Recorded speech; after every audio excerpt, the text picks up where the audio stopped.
Приветствую вас на канале «Две войны», и сегодня я расскажу вам о последней крупной наступательной операции Третьего Рейха. Морозной весенней ночью 45-го под покровом кромешной тьмы гусеничные траки рвали мерзлую землю. Без артиллерийской и авиационной подготовки 300 самоходных штурмовых орудий и танков дивизии Лейбштандарт при поддержке пехоты, сотрясая уже по-весеннему хлипкий лед на озере Балатон, вклинились в ряды Красной Армии. Создалась угроза прорыва главной полосы советской обороны, и началось последнее крупномасштабное наступление Третьего Рейха. На самом деле, еще задолго до начала немецкой операции в феврале советская разведка получила данные о крупных перемещениях вражеских войск в Западной Венгрии. В управлении Генштаба никто не мог поверить в то, что при создавшейся опасности для Берлина, напомню, что линия фронта проходила в 50-70 километров от германской столицы, руководство Рейха отправит свои лучшие танковые части на сражение в Венгрию.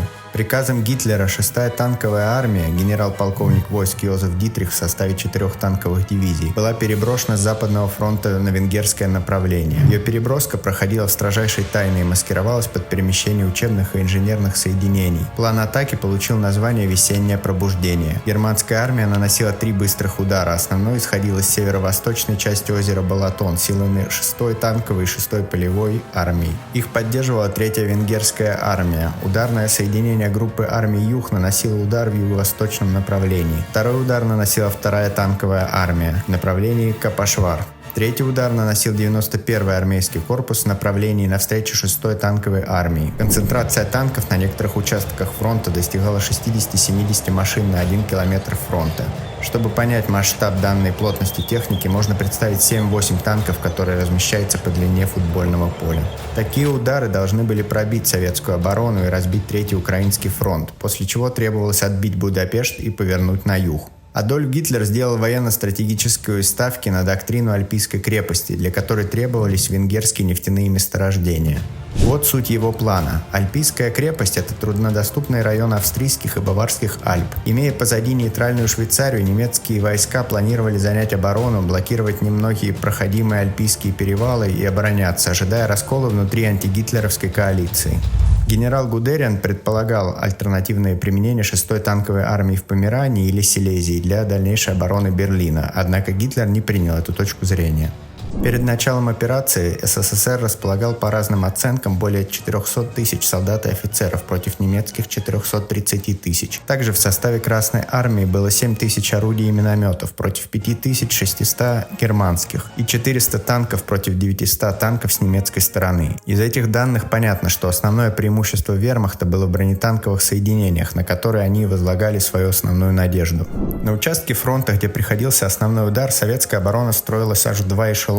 Первый мощный удар вермахта был нанесен 6 марта на участке 57-й армии. Массово применялись новые танки «Королевский тигр» и «Пантера». На участке 26-й и 4-й гвардейской армии к концу дня немецкие солдаты вклинились аж на 4 километра. Советское командование в срочном порядке использовало все свои оперативные резервы. На следующий день, уже при поддержке Люфтваффе, немцы вновь возобновили атаку. Они постоянно маневрировали, чтобы найти слабое место в советской обороне и пробиться дальше вглубь. Чуть позже, 8-9 марта, вермахт бросил свои основные силы в районе главного удара. Там действовало около 250 танков. Из-за превосходства советской авиации вермахт продолжил наступление ночью. В результате германские войска вклинились в советскую оборону на 10-20 километров. На следующий день, 10 марта, к сражению подключается 5-я воздушная и 9-я гвардейская армия, что существенно укрепляет оборону советской армии. Следующие 3 дня шли очень тяжелые бои, в результате которых немецкое командование приняло решение вывести свой последний резерв, 6-ю танковую дивизию. Несмотря на все усилия, германская армия смогла продвинуться всего на 30 километров вглубь советской обороны и дальше остановилась. 15 марта у немцев не оставалось ни резервов, ни ресурсов, ни сил для дальнейшего наступления. Немецкая атака полностью захлебнулась. Под прикрытием танковых частей СС, которые продолжали сражаться, отступали основные соединения, но вскоре даже отборные части СС прекратили свое сопротивление. Наконец, исчезли все шансы на крупный успех. Был утрачен сохранявшийся до сих пор высокий боевой дух эсэсовских дивизий. Под прикрытием упорно сражающихся танкистов, вопреки приказу, отступали целые соединения.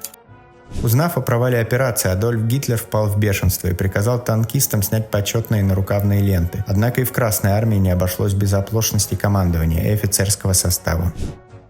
За последнее время на некоторых фронтах имели место случаи беспечности и ротозейства, пользуясь которыми противнику удавалось наносить нам внезапные и чувствительные удары.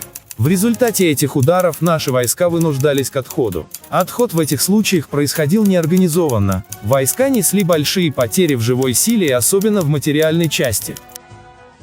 В ходе работы комиссии было учтено и осмотрено 968 сгоревших, подбитых и брошенных танков и САУ, а также 446 бронетранспортеров и автомобилей повышенной проходимости.